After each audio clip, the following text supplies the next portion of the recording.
हरि ओम इदं राष्ट्राय इदन्न मम। आज श्रावण मास के शुक्ल पक्ष की अष्टमी तिथि विक्रमी संवत 2082।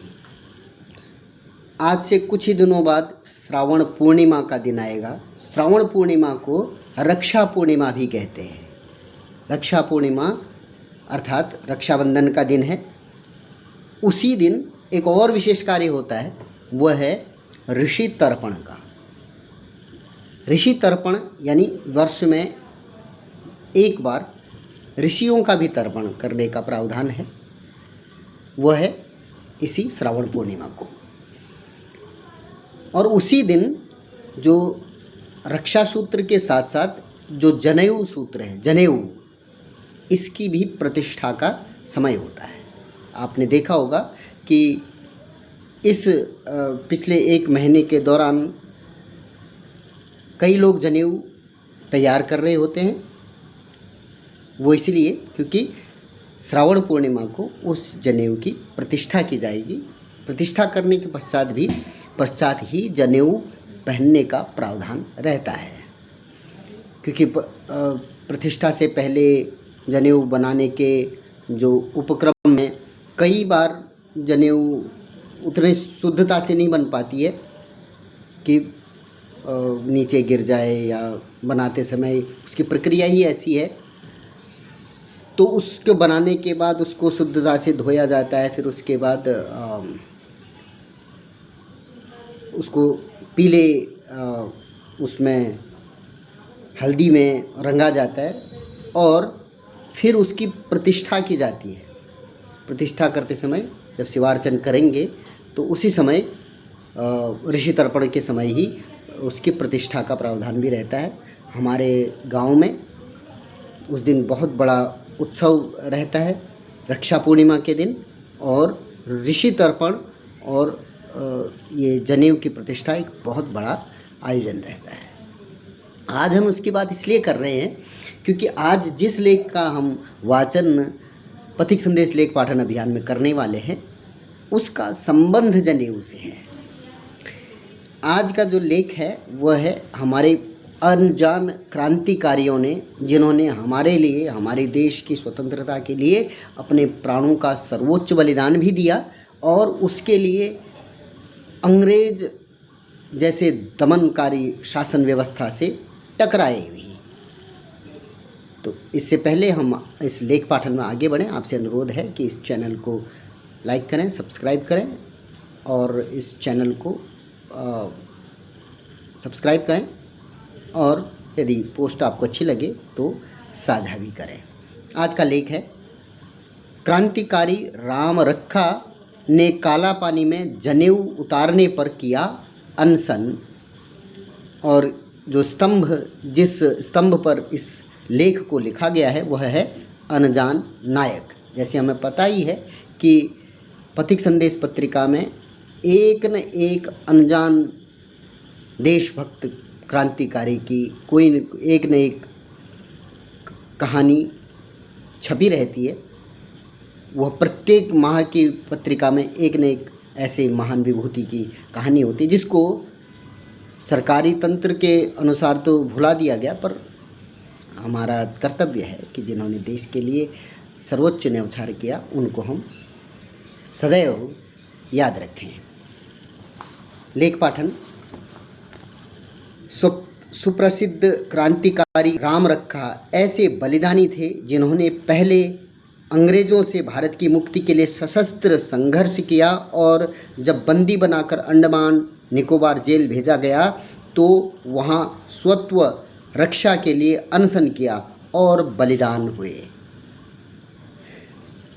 वे लाहौर षड्यंत्र केस में आरोपी थे। लाहौर षड्यंत्र केस जिसमें सरदार भगत सिंह जी भी आरोपी थे। उन्हें आजन्म कारावास की सज़ा के लिए अंडमान की कालापानी जेल भेजा गया। राम रखा ने अंडमान की कालापानी जेल में अपने स्वत्व रक्षा के लिए अनशन किया। यह अनशन 3 महीने चला और उनके प्राणों का बलिदान हुआ। उनके इस अनशन का विवरण क्रांतिकारी सचिंद्र सान्याल की आत्मकथा में मिलता है। क्रांतिकारी राम रखा का जन्म 23 फरवरी 1884 को पंजाब के होशियारपुर में हुआ था। पिता श्री जवाहर राम कर्मकांडी ब्राह्मण थे। बचपन में यज्ञोपवीत हुआ और आगे पढ़ने के लिए काशी भेज दिए गए। पढ़ाई के दौरान काशी में उनका संपर्क क्रांतिकारियों से हुआ और वे पढ़ाई छोड़कर भारत को अंग्रेज़ों से मुक्त कराने के अभियान में लग गए। उन्होंने क्रांतिकारियों के साथ मेरठ, अमृतसर, वर्मा, मलाया और सिंगापुर की यात्राएं की और अंग्रेजी सेना के भीतर काम कर रहे भारतीय सैनिकों के बीच 1857 की क्रांति की भांति क्रांति का वातावरण बनाने का प्रयास किया। इस काम में उन्हें एक जमादार सोहनलाल पाठक का सहयोग मिला। सोहनलाल बनारस के रहने वाले थे। पढ़ाई के दौरान दोनों की भेंट काशी में हुई थी, लेकिन समय से के साथ दोनों मार्ग अलग अलग हो गए थे। सोहनलाल सेना में भर्ती हो गए और राम रखा क्रांति की दिशा में आगे बढ़े, लेकिन पुनः भेंट हुई तो दोनों मिलकर राष्ट्र चेतना जागरण अभियान में लग गए। सेना में जागृति अभियान में इन्हें 3 अन्य साथियों का सहयोग मिला। ये साथी मुज्तबा हुसैन, अमर सिंह और अली अहमद थे। राम रखा कुशाग्र बुद्धि और अच्छे वक्ता थे। उन्हें बम बनाने और क्रांतिकारियों की कमरा बैठकों में संबोधित का काम मिला। उन्होंने यह काम भारत के विभिन्न नगरों तथा वर्मा, बैंकॉक तथा जर्मनी में भी किया। उनके कार्यों की सूचना अंग्रेज सरकार को लगी। पुलिस पीछे लगी तो वे सिंगापुर चले गए। उनका मानना था कि भारत में क्रांति के लिए जर्मनी से पूरी सहायता मिलेगी। 1857 की भांति 1915 में बकरीद के दिन पूरे देश में एक साथ क्रांति की योजना बनी। विद्रोह का कारण बनने के लिए रंगून में एक प्रस्ताव लिया गया था। इससे पहले मांडले षड्यंत्र के संबंध में एकत्रित सूचना के आधार पर पुलिस ने 4 क्रांतिकारियों को गिरफ्तार कर लिया और 28 मार्च 1917 को मुकदमा शुरू हुआ। इन पर युद्ध छेड़ने, साजिश रचने, सेना की निष्ठा को भ्रमित करने के आरोप लगाए गए। इसके साथ विदेश में षड्यंत्र का आरोप लगा। 6 जुलाई 1917 को फैसला आया। राम रखा सहित 4 क्रांतिकारियों को पहले प्राणदंड मिला। अपील हुई तो सजा आजीवन कारावास में बदलकर अंडमान निकोबार जेल भेज दिया गया। 4 क्रांतिकारियों को अंडमान लाया गया, जहां जेल में कैदी के लाने और जाने पर पूरे कपड़े उतारने तलाशी होती थी। राम रखा जी की तलाशी हुई और तलाशी के दौरान यज्ञोपवीत उतारने को कहा गया। उन्होंने सारे वस्त्र तो उतार दिए, पर यज्ञोपवीत उतारने से मना कर दिया। जब नहीं माने तो जेलर ने पिटाई की और जनेऊ तोड़कर फेंक दिया। क्रांतिकारी राम रखा ने अनशन आरंभ कर दिया। उन्हें बलपूर्वक खिलाने की कोशिश हुई, अन्न मुंह में ठूस दिया। राम रखा ने सब सहा, लेकिन अपना जनेऊ पुनः प्राप्त करने की जिद न छोड़ी। उनका अनशन और संघर्ष 3 महीने चला, जो उनके प्राणों के बलिदान के बाद ही रुका।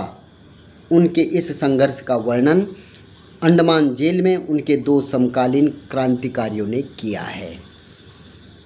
जिन अंग्रेज़ों के लिए आज हमारे देश में कई लोगों के दिल धड़कते हैं, उनकी प्रशंसा में, वो कितने क्रूर थे, किस हद तक मानवाधिकारों का दमन करने वाले थे, वो इसकी एक छोटी सी